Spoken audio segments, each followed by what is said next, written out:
Puji nama Tuhan, Shalom, selamat pagi Bapak Ibu. Apa kabarnya pagi hari ini? Luar biasa ya. Ya, hari ini kita akan belajar bersama-sama. Kita akan merenungkan bersama-sama apa yang menjadi pesan Tuhan di dalam kehidupan setiap kita. Pesannya adalah Tuhan sudah menulis hari-hari di depan kita. Saya berdoa agar kita semua tetap bergairah dan tetap bersemangat di dalam Tuhan. Katakan amin Bapak Ibu. Pesan Tuhan ini sudah disampaikan oleh Bapak Gembala Pak Ishak pada hari Minggu. Dan jika di antara Bapak Ibu belum sempat menyaksikan atau mendengarkan ya, boleh bisa dilihat di YouTube ya.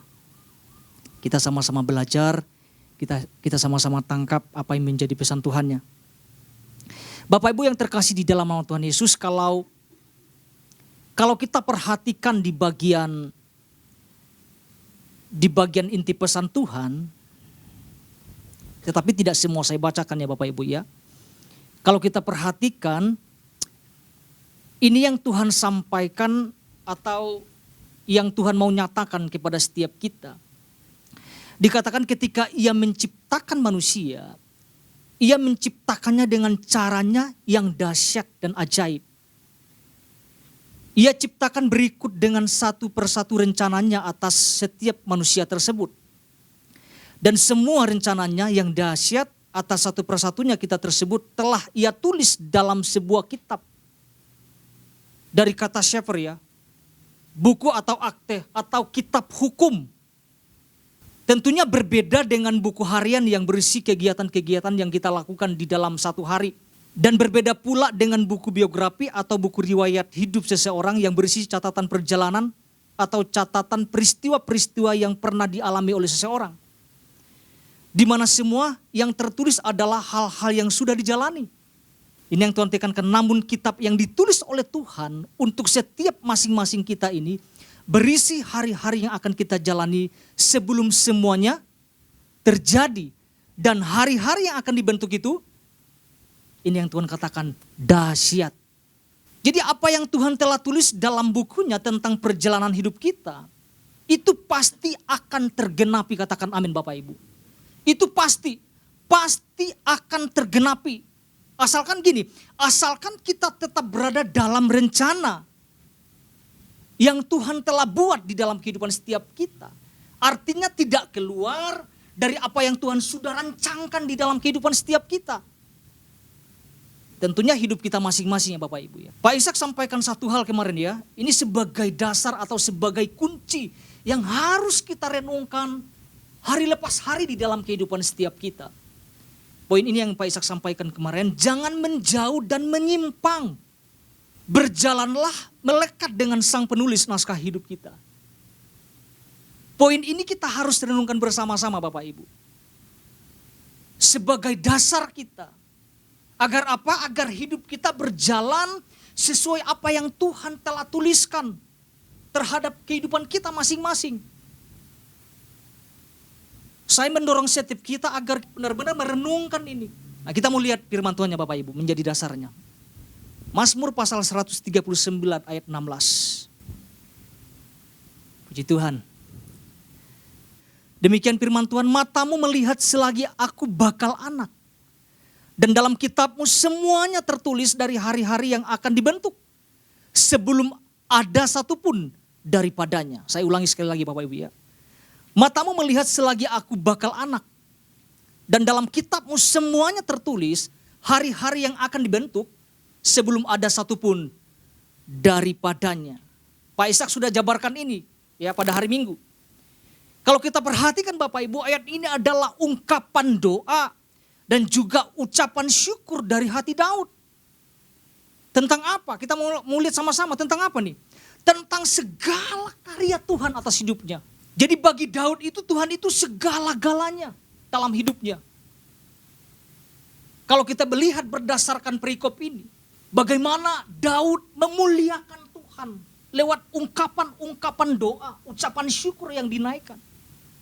Betapa dahsyatnya Tuhan itu.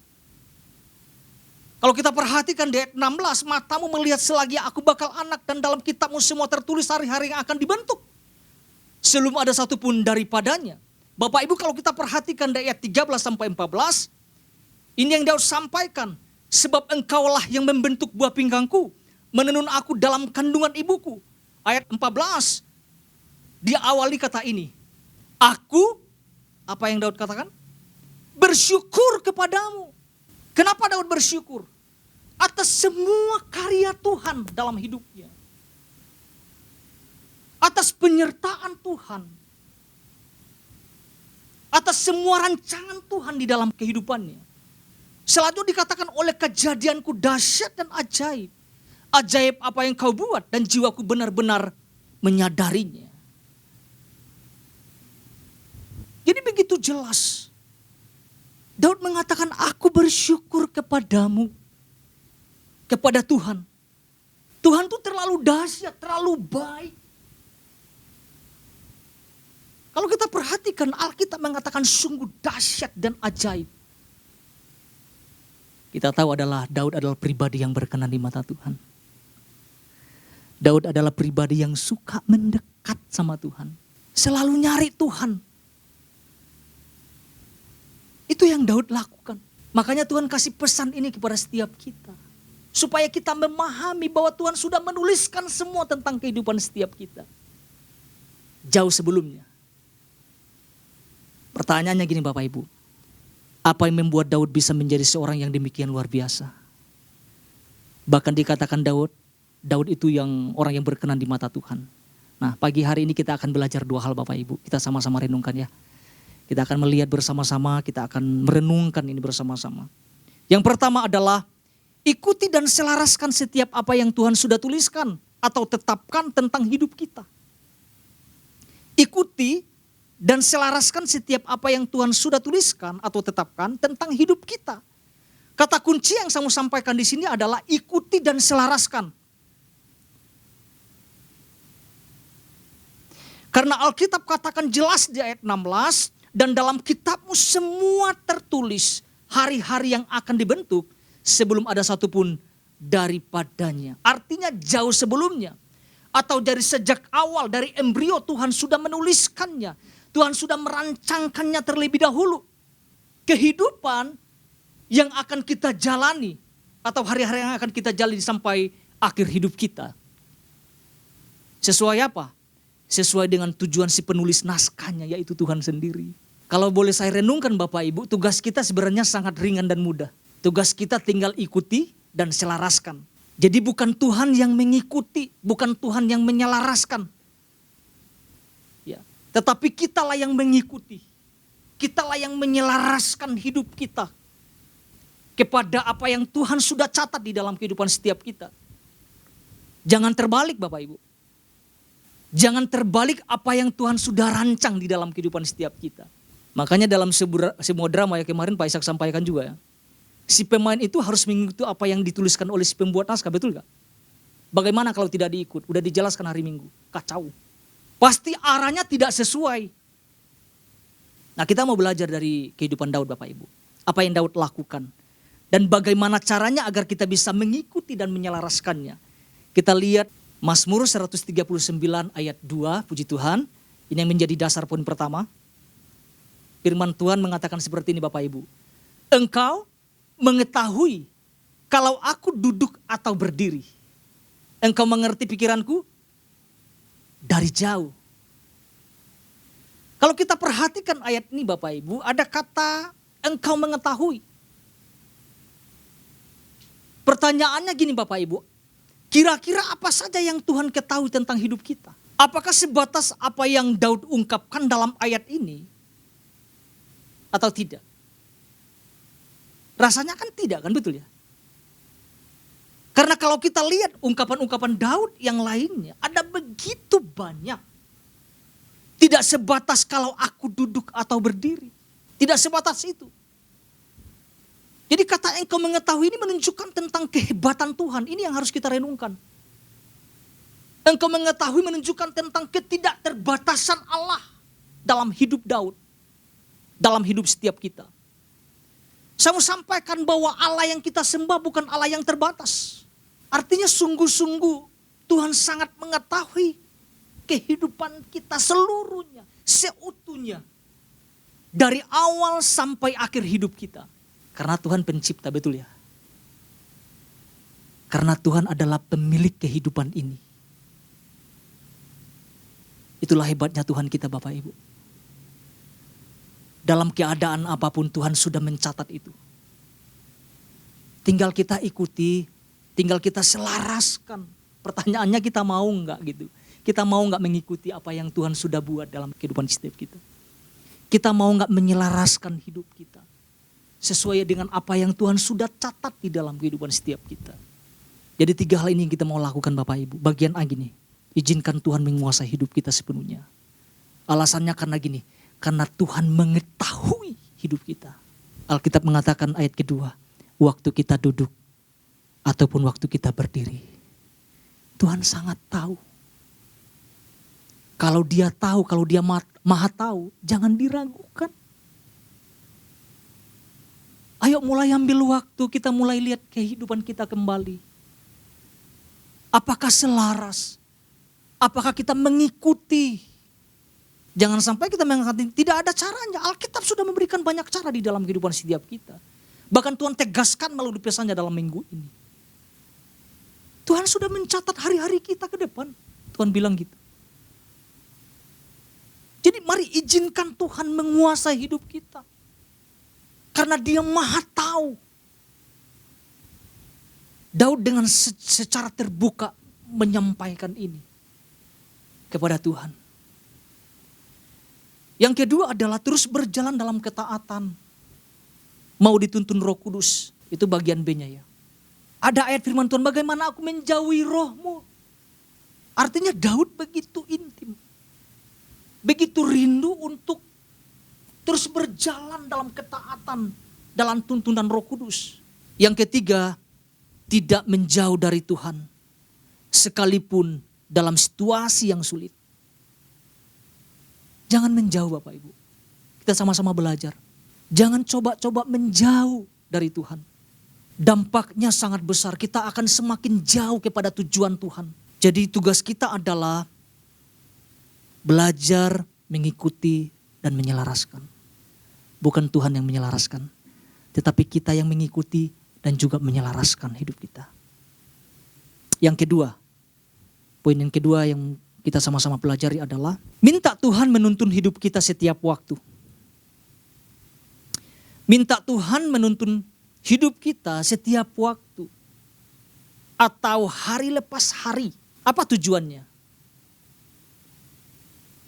Kalau begitu apa tujuannya? Tujuannya adalah supaya apa yang Tuhan sudah tuliskan itu boleh tergenapi di dalam kehidupan setiap kita. Tujuan yang lainnya adalah tidak berlawanan. Atau pula berbeda arah. Karena ini yang Daud minta, ini yang Daud lakukan. Daud meminta Tuhan agar menuntun hidupnya. Nanti kita lihat ayat firman Tuhannya Bapak Ibu. Kalau kita perhatikan dalam sebuah buku atau catatan ya Bapak Ibu, selalu ada bab, betul enggak ya? Ada bab 1, ada bab 2, ada bab 3, ada bab selanjutnya. Ini seperti yang Pak Ishak sampaikan tentang kehidupan Yusuf, saya coba mempelajari ulang ini. Apa yang Yusuf alami itu bukan sesuatu yang mudah loh Bapak Ibu. Tapi itulah bab kehidupannya kan, betul ya. Perjalanannya berliku-liku. Sama dengan apa yang juga dialami oleh Daud. Di dalam keluarga merasa kayak nggak dianggap, nggak dipeduliin gitu. Kita bisa melihat tentang perjalanan kehidupannya. Tapi semuanya itu mendatangkan kebaikan loh Bapak Ibu. Itu semua apa yang kita lewati, yang Daud lewati, Yusuf lewati itu mendatangkan kebaikan. Untuk mendewasakan kita juga. Tentunya kadang dengan sengaja ya Tuhan membawa kita melewati berbagai situasi sulit. Tujuannya untuk mendewasakan kita. Tujuannya supaya kita bisa melihat tentang perkara-perkara dahsyat yang Tuhan mau nyatakan kepada setiap kita. Sekalipun di tengah-tengah situasi yang sulit yang kita hadapi. Tuhan ada nggak di situ? Tuhan ada di situ. Waktu kita dalam kesulitan, Tuhan ada nggak di situ? Tuhan ada di situ. Waktu kita mungkin berjalan menanjak, Tuhan ada nggak? Tuhan ada. Waktu kita menurun, Tuhan ada di situ. Di mana saja Tuhan ada. Itulah bab setiap kehidupan yang akan kita jalani. Semua tidak akan menjadi mulus kok Bapak Ibu. Tapi semuanya itu mendatangkan kebaikan bagi orang yang percaya kepadanya. Tuhan akan mendewasakan kita. Tuhan mau kita belajar untuk melihat sesuatu yang dahsyat di depan kita. Kalau semuanya jadi mulus Bapak Ibu, hidup kita jadi datar. Kita tidak akan pernah melihat perbuatan-perbuatan dahsyatnya Tuhan, itu tidak akan bisa kita lihat. Kalau semua datar hidup kita.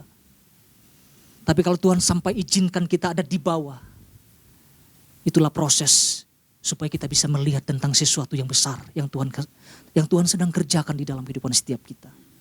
Ini firman Tuhan yang kita sama-sama lihat dasarnya. Mazmur 139 ayat 24. Apa yang Daud minta di sini? Kita mau lihat sama-sama Bapak Ibu. Puji Tuhan.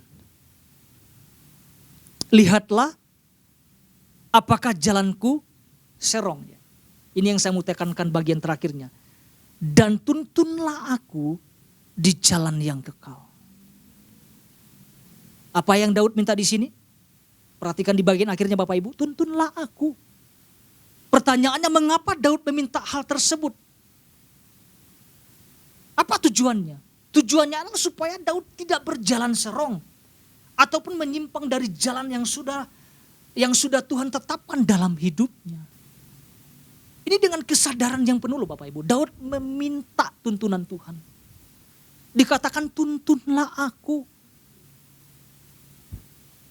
Karena kalau kita tidak dituntun Tuhan, kita akan berjalan serong loh Bapak Ibu. Tujuan Tuhan itu dahsyat loh dalam kehidupan kita. Tapi kalau kita berjalan sesuai dengan kehendak kita tidak minta tuntunan Tuhan, maka perjalanan kita akan serong. Akan keluar, akan menyimpang dari apa yang sudah Tuhan tentukan di dalam kehidupan setiap kita. Harusnya dahsyat, malah sebaliknya menjadi kehancuran. Ini jangan sampai terjadi di dalam kehidupan setiap kita Bapak Ibu. Kita mau belajar kepada Daud. Minta Tuhan menuntun kita. Artinya dengan sikap hati yang betul-betul kita sungguh-sungguh rindu gitu. Ya hari-hari ini memang kita perlu ini Bapak Ibu. Minta tuntunan Tuhan di dalam kehidupan setiap kita. Banyak hal yang membutakan mata kita hari-hari ini. Jadi kita bersyukur ya Bapak Ibu ya, kita terus dipertajam, terus diperlengkapi melalui pesan-pesan Tuhan yang Tuhan berikan di dalam kehidupan setiap kita. Kita bersyukur ya Bapak Ibu ya. Tuhan dahsyat, Tuhan baik di dalam kehidupan setiap kita. Jadi apa yang kita mau lakukan? Minta tuntunan Tuhan. Izinkan Tuhan menuntun setiap langkah kaki kita. Sampai kepada apa? Sampai kepada tujuan yang Tuhan telah tetapkan di dalam kehidupan setiap kita. Tuhan Yesus memberkati kita semuanya.